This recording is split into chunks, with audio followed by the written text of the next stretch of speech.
Thank you to Zocdoc for sponsoring a portion of today's video. It's estimated that pretty much everyone believes in at least one type of conspiracy theory. First, let me explain what I mean by conspiracy theory. One definition from the psychology of conspiracy theories is explanations for important events that involve secret ploys by powerful and malevolent groups. Another article called The Conspirational Mind defines it as having three elements: conspirators, hidden plans, and malintent. So the definition of conspiracy theory that I'm operating on in this video makes no evaluative judgment about whether conspiracy theories are true or not. Based on the definition, even conspiracy theorists themselves would probably say that, yeah, I believe in a conspiracy theory. And let's be real, some conspiracy theories are real. There are lots of situations where, for instance, the elites abuse their power. Corporate greed has led to systemic consequences, and groups of people have been scapegoated, such as the medical experimentation on Black Americans that was very common in the 20th century. So my intention with this video is not to comment on this conspiracy theory is real versus this one is rubbish, but rather to present you with the research on why do people believe in conspiracy theories, what are their motivations, and who tends to believe in conspiracy theories. Are there certain psychopathologies, personality disorders, or just personality traits associated with a belief in conspiracy theories? Before I break it down in this video, I'd love to hear your initial thoughts in the comments below. Without further ado, let's do a little bit of a deep dive on the psychology of conspiracy theorists.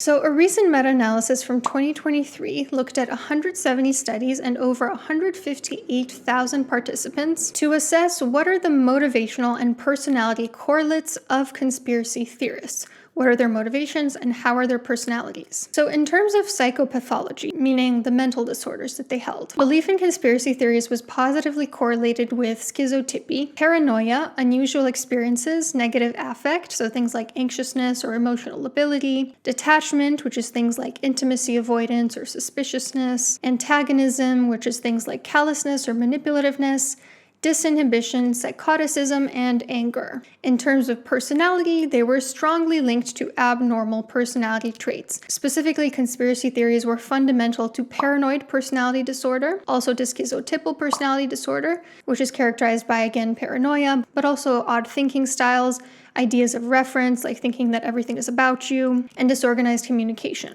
Conspiracy theories are also highly found in people with individual and collective narcissism. The authors say individuals prone to conspirational ideation are more likely to be insecure, emotionally labile, suspicious of others, withdrawn, egocentric, and eccentric. Now, in terms of normal range personality traits, things like introversion, extroversion, the correlations were weaker and more inconsistent, meaning belief in conspiracy theories tended to be linked more strongly to abnormal personality and mental disorders rather than normal range traits. Now, some of you might be thinking, I knew it. I knew my Uncle Jerry was crazy. But that's the wrong conclusion to draw from this research. It's not enough to know that people with certain psychopathology believe in conspiracy theories. You have to actually understand why someone with that presentation would be drawn to believing those things. Only then, by truly understanding them, can you maybe help them and help society as well. But before we get into that, I want to tell you about today's sponsor, Zocdoc. If this topic is already giving you a headache and you're thinking, I've been having a lot of headaches, maybe I should check that out, you can do so really easily using Zocdoc. Zocdoc is a free app designed to help you find high-quality in-network providers, pick the one you want, and instantly book an appointment. They have over 100,000 providers in a wide range of specialties. I've mentioned I use Zocdoc a lot when I was still living in the US, and I would get appointments like same day, next day, for things that otherwise I know there would be such a long wait list, I would be waiting months to try to find a doctor without Zocdoc. And it's just such a reassurance. You just instantly, easily book the appointment, and it's free to do so on Zocdoc. And then you go to the appointment, and then you know that you did what you need to do, and you can just go about your day. It takes out all the stress out of dealing with complicated healthcare systems. What I love about Zocdoc is the ease of finding a healthcare provider in your area who also takes your insurance. You can really easily just look at a map, see at who's closest to you, see at who has the best reviews, who takes your insurance, who's in network with your insurance. And then you can also pick the most convenient appointment time. And like I said, it's often within 24 to 72 hours from when you actually book it. And then once the office approves your appointment, you're just good to go. So if you're new to a city and you don't really have a provider for what you're specifically looking for yet, or you need a new type of provider that you've never really had before, or you're just looking for an easier way to book your appointments, Zocdoc makes all of these things really simple and painless. Because let's be real, dealing with the healthcare system is not always painless. Especially in the US, it can be very stressful and complicated, so anything that makes it easier is a win in my book. Visit my Zocdoc link in my video description to easily book local top-rated doctors who can see you quickly. Thank you so much to Zocdoc for sponsoring this portion of the video. Back to conspiracy theorists. So the research shows that conspiracy theories are caused by three main motives: a need to understand one's environment, which are called epistemic motives, a need to feel secure in one's environment, which are called existential motives, and a need to maintain a superior image in oneself and one's in-group, which are called social motives. How so? So, a need to understand one's environment. Let's say a monumental event like 9/11 happens or the COVID-19 pandemic, and you just need to make meaning of it. It can't just be random. There must be an explanation that you can formulate in your head. What about a need to feel secure in your environment? If you feel disenfranchised by society, if you've lost your identity for whatever reason, then you're going to mistrust the people that are supposed to keep you safe, the people in power, the politicians, the lawmakers, all of that. And what about that third need of trying to maintain a superior image of yourself and your in-group? If you believe that some identity you hold, whether it's American, male, Christian, Muslim, white, black, whatever it is superior to others, and you see everyone not within your group as a threat to your social identity, you're going to idealize your group and you're going to blame the out-group for anything that goes wrong. And we know from the research that conspiracy theories tend to appeal more to people who find their in-group's identity to be threatened. For example, those with lower status due to income or ethnicity tend to be more drawn to conspiracy theories, or those on the losing side of political processes might also feel disenfranchised in that way. So when any of these three needs are deprived, what you get is an individual who's tempted to believe in conspiracy theories. Now, the same meta-analysis that I was talking about before found that the social motives are particularly supported by the research. So it seems that conspiracy theorists tend to rely quite heavily on individual and collective narcissism. Why individual narcissism? Well, like one of the articles I looked at mentioned, people who endorse conspiracy theories are motivated to stand out among their peers and feel entitled to special recognition. That is basically what narcissism is. If you feel like there's this secret truth that nobody but me knows, but I'm so clever that I've figured it out, then you're going to feel superior to other people, and it's going to fuel that narcissism. Conspiracy theories are also linked to a need for uniqueness and a distrust of others. You feel like, wow, I'm so special compared to other people, and also I can't trust other people. Of course, you're going to be drawn to conspiracy theories. Also, if you feel victimized in the world, you're going to be drawn to conspiracy theories. And who feels victimized in the world better than a narcissist? And why collective narcissism? Why is that associated with conspiracy theories? Collective narcissism is the belief that your in-group is superior to other groups and other people don't appreciate it enough. It's the difference between saying, I love America, and America is number one. One of them is just saying, I love the in-group that I belong to, while the other one is saying, my in-group is superior to other groups. And interestingly, studies show that non-narcissistic in-group positivity doesn't lead to conspiracy theories. So if you think, I love our group, but it's not because we're better than other groups, that actually protects you against conspiracy theories. You're not going to believe in conspiracy theories if that's the kind of healthy positivity in your groups that you hold. Now, what about those epistemic motives that I talked about? How do conspiracy theories help conspiracy theorists try to make sense of their environment? Well, conspiracy theories tend to have a reduced tolerance for ambiguity and uncertainty. So if there's something that has like contradicting information, that doesn't sit right with them. They need that cognitive closure, or else they don't know what to do with the cognitive dissonance. They also tend to find meaning in random, unrelated events. And they also over-rely on intuition. Now, intuition can be very valuable, but if you over-rely on it at the expense of other forms of information gathering, then that can lead to some problematic conclusions that you draw. Conspiracy theories are also pretty resistant to falsification. If someone is hiding the truth from the masses, then you can neither disprove nor prove the theory, right? So there's not really anything that you can do to argue with a person like that. Conspiracy theorists also tend to discard huge bodies of research. For example, there are some people that still to this day maintain that vaccines cause autism when there is not an ounce of scientific truth to this. And they also have something called patternicity, which is a heightened ability to see patterns in many places. Belief in conspiracy theories tends to be stronger when the motivation to find patterns in the environment is heightened. Now, I think patternicity can be a good thing. I think if you notice patterns, whether it's in somebody's behavior or in society or even in history, that can make you really good at certain things. For example, I like to think that pattern finding helps me bring together different legends and mythologies into the fiction that I write, because I draw from all these different legends from different parts of the world into one cohesive narrative. But it can also be used for evil.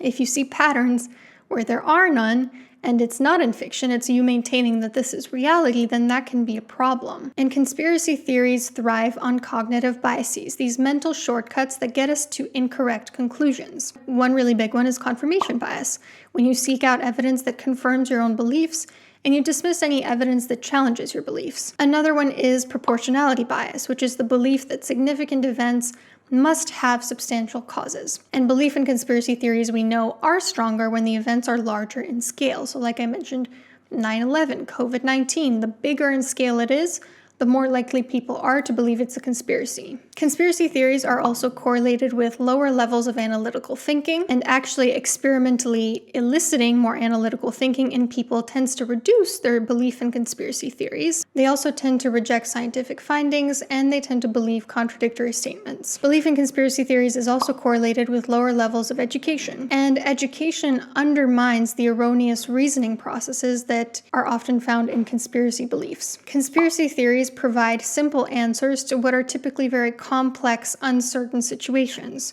So if some studies say one thing, other studies say the opposite, it can't be that it depends on the strengths and limitations of those studies or on context, or even, God forbid, that the truth isn't black and white.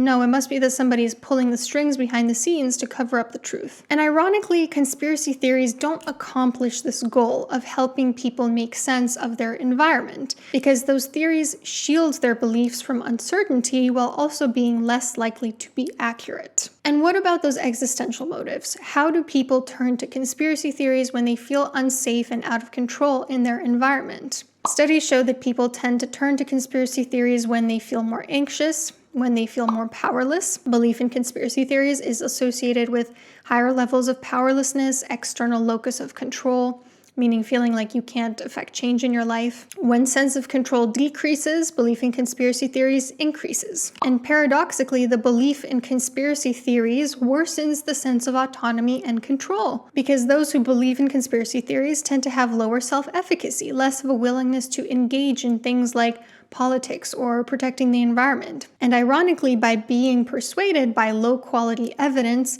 to believe in conspiracy theories, they are being manipulated by malevolent forces, which is the exact thing that they fear. Conspiracy theorists also tend to believe that the world is a dangerous place. They tend to be more cynical. They tend to feel alienated in society, hostile, and disadvantaged.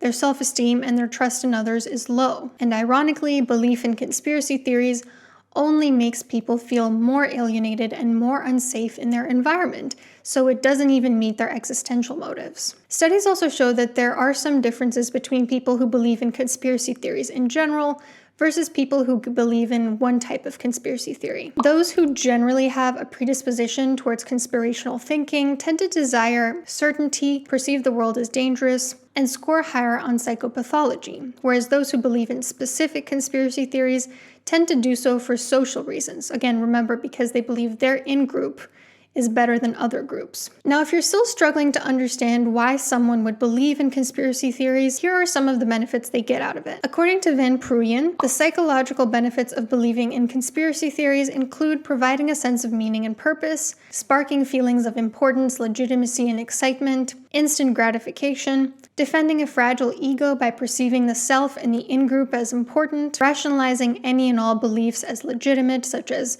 the idea that you're valid to strike out preemptively with aggression because those people were going to hurt you first. And also, this one was the most interesting to me. Conspiracy theories are entertaining to uncover. Conspiracy beliefs tend to be linked to aversion to boredom and sensation seeking. Van Pruyen says, conspiracy theories typically portray an archetypal struggle between good and evil, and introduce mystery about the potentially dubious role of powerful and important societal actors. It is therefore not surprising that the plot lines of many works of fiction center around conspiracy theories.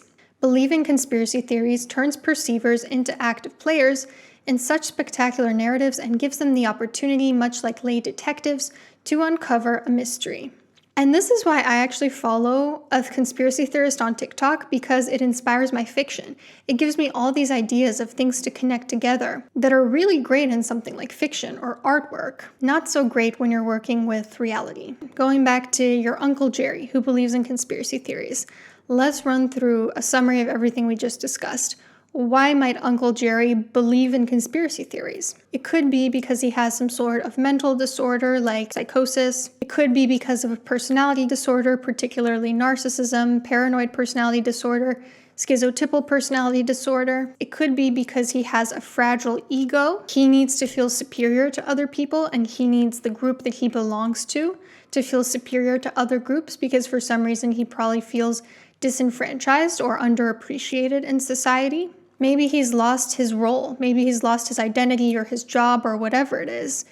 Maybe he's gone through a really tumultuous divorce, and now he feels like, where is my place in the world? Why am I where I am now? It must be that there are malevolent people pulling the strings to make sure that I have the outcome of my life that I have. It couldn't possibly be the consequences of my own actions. Conspiracy theories could be his way of just trying to make sense of his environment when things are confusing. Maybe he uses a lot of cognitive distortions or errors in his thinking. Maybe he's not super educated. Maybe he doesn't really think very analytically, and so he falls into these mental traps. Maybe he needs to understand his environment better, or maybe he doesn't feel safe in his environment. Whether it be because of paranoia, because of disenfranchisement, whether it's because of very real or imagined factors. He just doesn't feel safe. He doesn't trust other people. And there's this underlying paranoia that paints everything. And so maybe when he sees conspiracy theories, that's the first time that he's felt like, wow, I know something that other people don't.